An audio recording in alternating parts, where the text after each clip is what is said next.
All right, so in this lesson, what we're going to be talking about is, now that I have a capo, how does it work?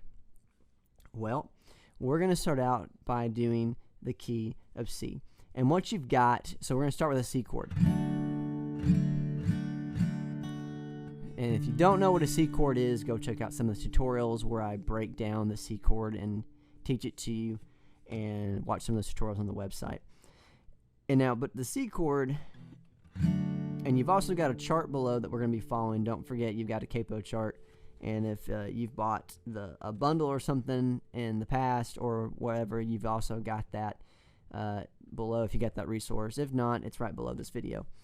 And so the capo chart, when we look at it, and as I pull it up on my computer right now, and as you pull up this capo chart, you're going to notice on the top of it, you'll see, like, you know, on the far left, you'll see like chord, and then you'll follow it down. You can see like the C, C sharp. You're following down the left column all the way side. C, C sharp, D, D sharp, E, F, and all this is, and even if you follow it across, you know, you're seeing the same thing. C, you know, when you see the highlight areas, that is just the musical scale in which we play in. If you don't know that, it's super famous.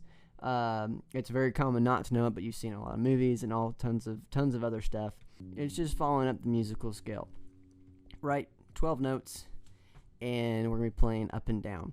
And so if you don't know that sequence, learn it. It applies to absolutely everything, and I do mean everything. So when you look at this chart, let's say I want to play a C chord. That's the first one there. That's not why we're picking it, but I want to play a C chord.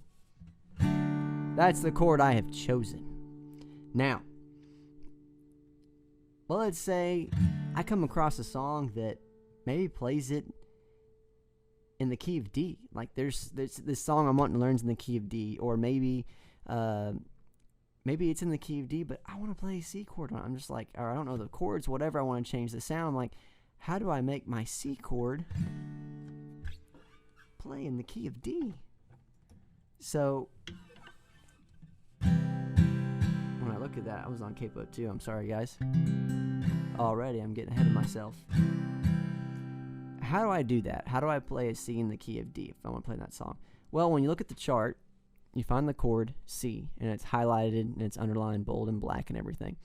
You move over, and if you notice on the very top grids going all the way across from left to right, you'll see 0 with no capo, 1st fret, 2nd fret, 3rd fret, 4th fret, 5th fret, all the way to the 11th fret. Okay, and what that's going to do is, all that means is 0 obviously means no capo. So there's nothing on here, and mine can slide up there, and not everybody's capo can sit up there. Mine can sit up there and just stay up there, and it's not even on. So that works great for me. That's why I love the Elliott. Now, when I look at that grid and I see it's going to be in white, it's the first one right below the 0 with no capo. You'll see it right there with C. And then if I move up to the C sharp, 1st fret capo, it's a C sharp. Then if I go to the 2nd fret, that's a D. So what is that? Okay, so I found it. I want a C chord, and I want to play, but the song's in the key of D. Well, 2nd fret, and you look below that, makes it chord D in the key of C that we've picked on the far left, right? So when I play a C chord, that sound didn't push down tight enough. That actually makes, so I'm going to scoot back just a little bit.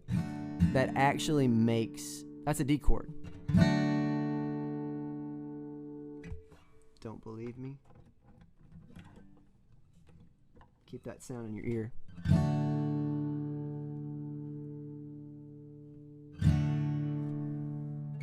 Keep that sound in your ear.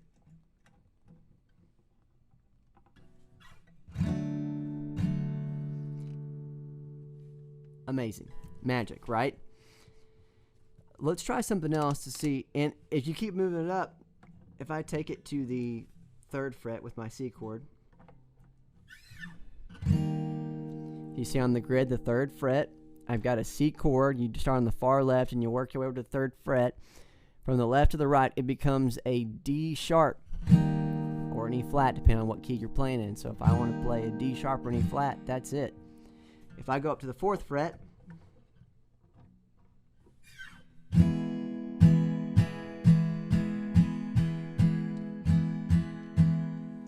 I come back in view, right, for you guys.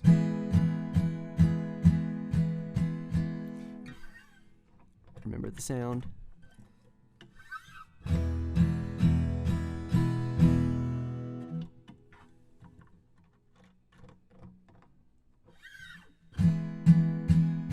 But a different sound. Isn't that kind of really cool?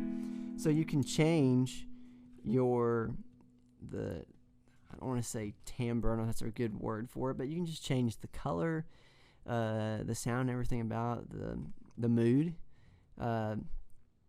Let's look at a different one just to make sure you kind of understand this chart a little bit.